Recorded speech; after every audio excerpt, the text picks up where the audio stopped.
bersungkur dan sembahmu,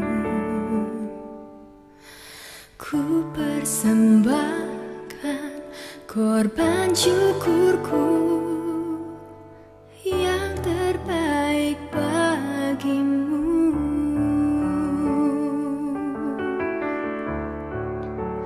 Ku bawa korban syukur ke tempat kudus-Mu Tuhan. Hatiku limpah dengan syukur, sebab Tuhan baik selamanya. Ku bawa korban syukur ke tempat kudus-Mu Tuhan. Hatiku limpah dengan syukur, sebab Tuhan baik. Oh, sebab Tuhan baik.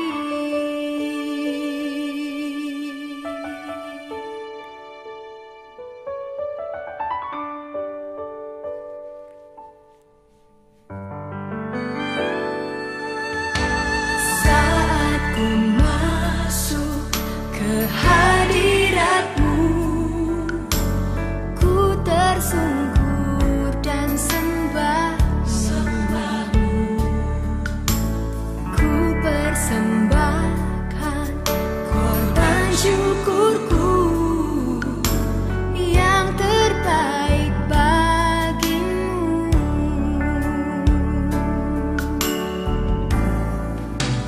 Ku bawa korban syukur ke tempat kudus-Mu Tuhan. Hatiku limpah dengan syukur, sebab Tuhan baik selamanya. Ku bawa korban syukur ke tempat kudus-Mu Tuhan.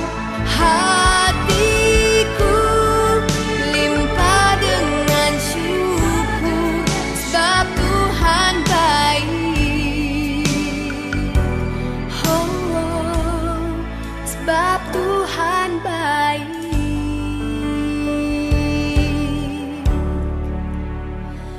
Ku bawa korban syukur ke tempat kudus-Mu Tuhan. Hatiku limpah dengan syukur, sebab Tuhan baik.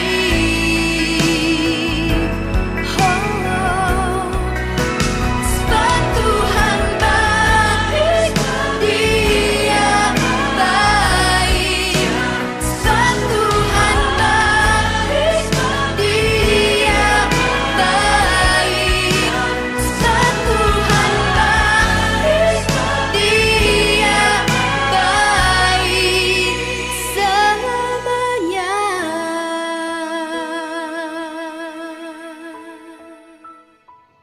Shalom, selamat pagi Bapak Ibu Saudara-saudari sekalian. Berjumpa kembali dalam renungan harian Immanuel Santo Yakobus.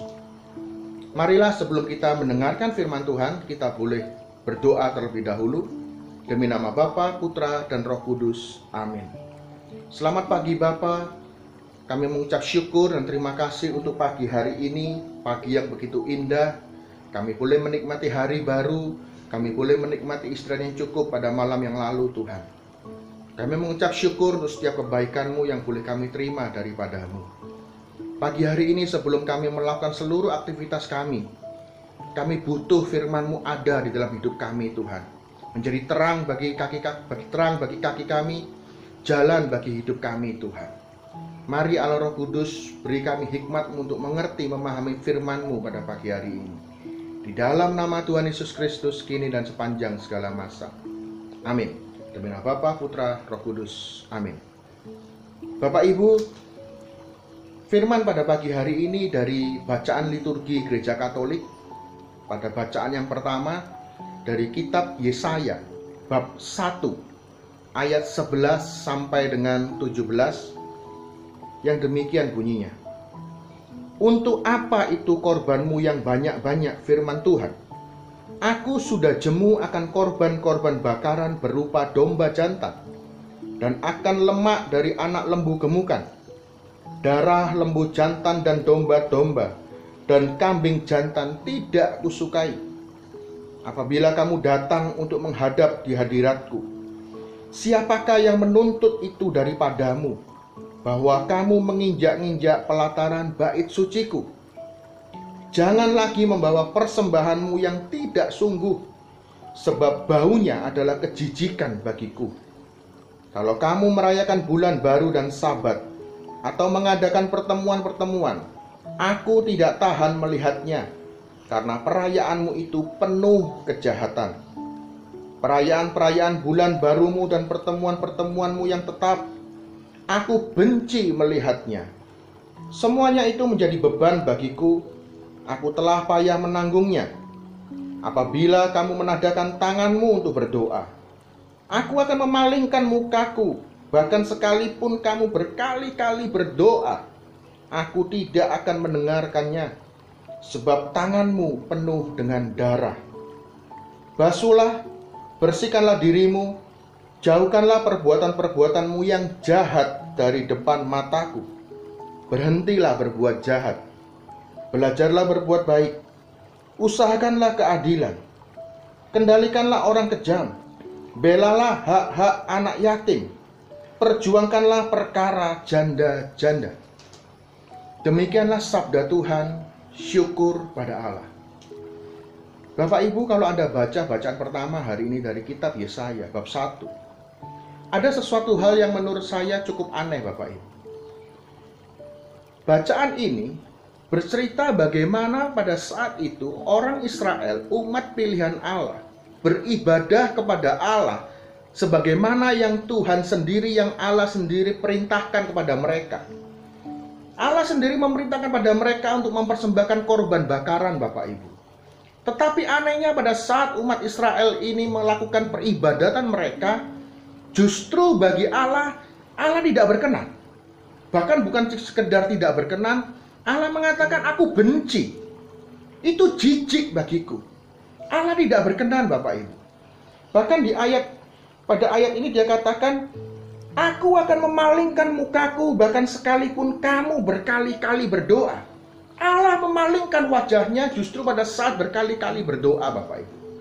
Loh, pertanyaannya kenapa? Kenapa orang melakukan peribadatan? Mengapa orang melakukan persembahan pada Tuhan, tapi justru Allah tidak berkenan? Karena ternyata jawabannya, bagi Allah itu adalah sebuah kejahatan. Bapak Ibu, loh, di mana jahatnya, Bapak Ibu? Kenapa orang beribadah bisa dikatakan jahat bagi Allah? Bahkan Allah sendiri mengatakan berhentilah berbuat jahat, Bapak Ibu. Karena ternyata bagi Allah, Bapak Ibu, kejahatan bukan sekedar bagaimana membunuh, bagaimana mencuri, bagaimana kemudian memfitnah, bukan cuma sekedar itu. Yes, itu berbuat jahat, tapi apakah itu hanya itu definisi berbuat jahat? Tidak. Bahkan di dalam peribadatan pun ternyata kita bisa berbuat jahat seperti bagaimana orang Israel ini. Bapak Ibu, kejahatan yang begitu menjijikkan bagi Tuhan adalah sikap egois. Kalau Anda membaca, dan saya sarankan Anda juga membaca Injil hari ini, yang diambil dari Matius bab 10 ayat 34 sampai dengan bab 11 ayat 1. Di sana diceritakan bagaimana yang artinya kelekatan-kelekatan, Bapak Ibu. Kalau Anda baca Injil hari ini dikatakan, bukan berarti Tuhan tidak mau Anda dan saya mengasihi Bapa, mengasihi Ibu, mengasihi anak-anak kita, anak lelaki, anak perempuan. Bukan Bukan itu maksudnya, bukan terus kemudian kita disuruh membenci papa kita, mama kita, atau anak-anak kita. Tidak. Firman Tuhan di Injil Matius juga mengatakan kalau Anda dan saya mempertahankan nyawa kita, kita justru akan kehilangan nyawa. Bukan berarti kemudian kita boleh bermain-main dengan nyawa kita. Bukan itu maksud Tuhan di dalam kitab Injil, Bapak Ibu. Tetapi yang maksud Tuhan katakan adalah bagaimana hati Anda dan saya melekat bukan kepada Allah tetapi sesuatu yang lain, yaitu ego kita, dan itu melebihi kelekatan kita kepada Allah. Bapak Ibu, Tuhan kita mau bahwa Allah adalah prioritas hidup kita. Tuhan mau bahwa Allah adalah segala-galanya di dalam hidup kita. Dia yang utama, dia yang prioritas utama di dalam hidup Anda dan saya, Bapak Ibu. Tidak ada yang lain. Nah, pertanyaan yang perlu kita renungkan hari ini, bagaimana dengan peribadatan Anda dan saya? Apakah ibadah kita, doa-doa kita, persembahan kita, pelayanan kita, itu sungguh-sungguh berkenan kepada Allah? Ataukah seperti orang Israel, setiap persembahan, pelayanan, doa-doa kita adalah kejahatan bagi Allah, karena ada egois di dalam diri kita, mementingkan diri pribadi, membuat ego kita lebih besar dari kelekatan kita kepada Allah? Ataukah ibadah kita seperti itu, Bapak Ibu? Bagaimana? Apa motivasi Anda dan saya? Ini juga refleksi untuk saya sendiri dan juga untuk Anda juga, Bapak Ibu. Bagaimana selama kita beribadah, selama kita berdoa, selama kita melayani Tuhan? Apakah sungguh-sungguh untuk kemuliaan nama Tuhan? Ataukah ada sesuatu yang kita cari untuk diri kita sendiri, untuk pribadi kita sendiri? Mungkin kita mau supaya orang lain menghormati Anda dan saya.